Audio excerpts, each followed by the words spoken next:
Hi, I'm Jeff Carters, and I'll be giving an informative speech about the degree I've chosen and where I think it will take me in the future. These are the three note cards I'll be using, and this is my audience.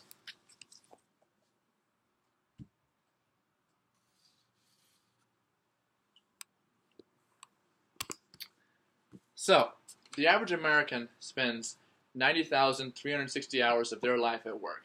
This is from the online blog titled Time Consuming Things an Average Joe Spends on in a Lifetime from the Tempo blog, written by Bjork. He has no last name.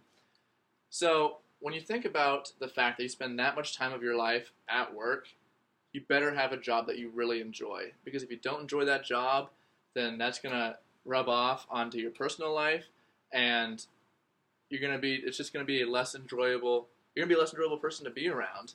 And the opposite is true. If you enjoy your job, you're going to be passionate about your job, you're going to be happy when you're there, you're going to be happy around your friends. What's my credibility on this? Well, when I decided to go to college, I had to find a degree that I was interested in so I could find a job that I was interested in. So I spent quite a bit of time finding a degree I'd be interested in. Basically, what I'll be talking about today is why I picked the degree I did and how I think that will affect my future. So when I was 4 years old, I became crazy interested in airplanes. This was because my mom got me a toy airplane, and after that, I wanted to know everything about them. I wanted to fly in them, read as much as I could, watch movies, TV, anything. So naturally, as one would assume, a 4-year-old boy with this much interest in aviation would want to become a pilot.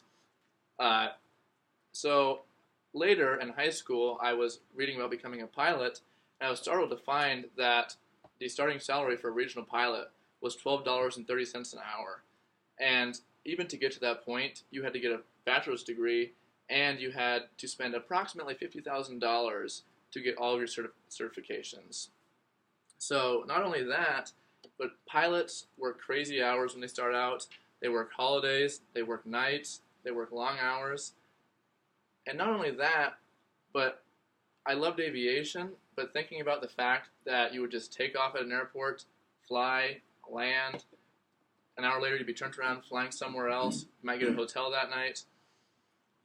It sounds interesting at first, but I think I was going to miss that, personal interaction with people, rather than just sitting in an airplane with one other person. And yeah, so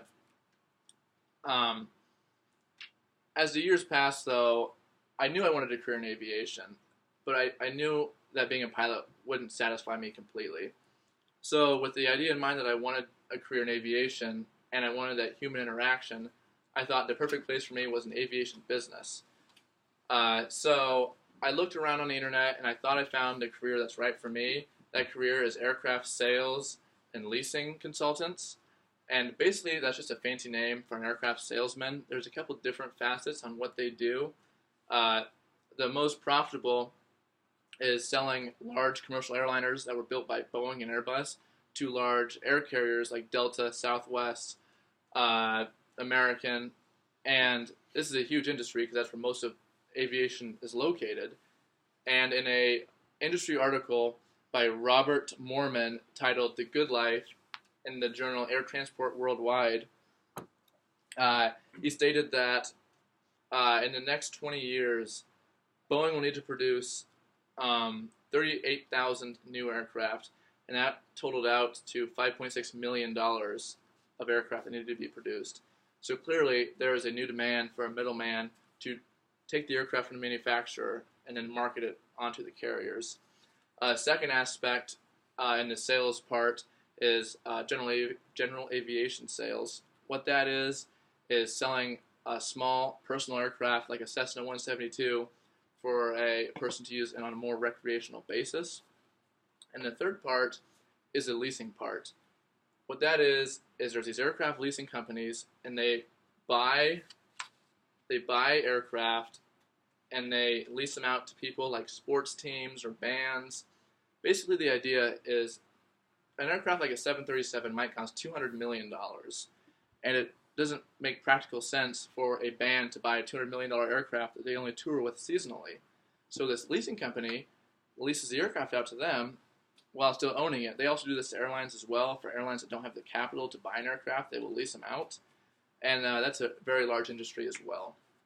And according to Karen Walker in her article, Embrace China's Growth, in the industry journal, the Air Transport World, China has been experiencing recent economic growth.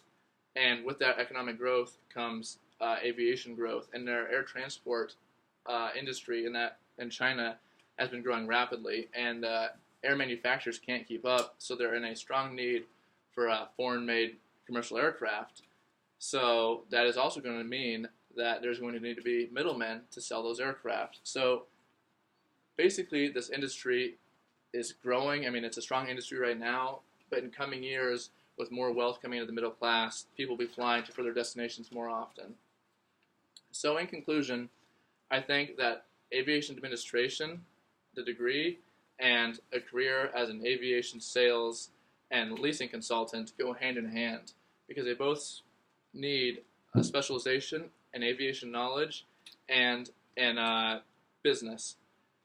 And after doing my research, I think I'm on the right path. I think if I keep pursuing what I'm doing, I think I have a pretty straightforward career to that career field. Thanks for watching. This is my audience again. Thanks. Bye.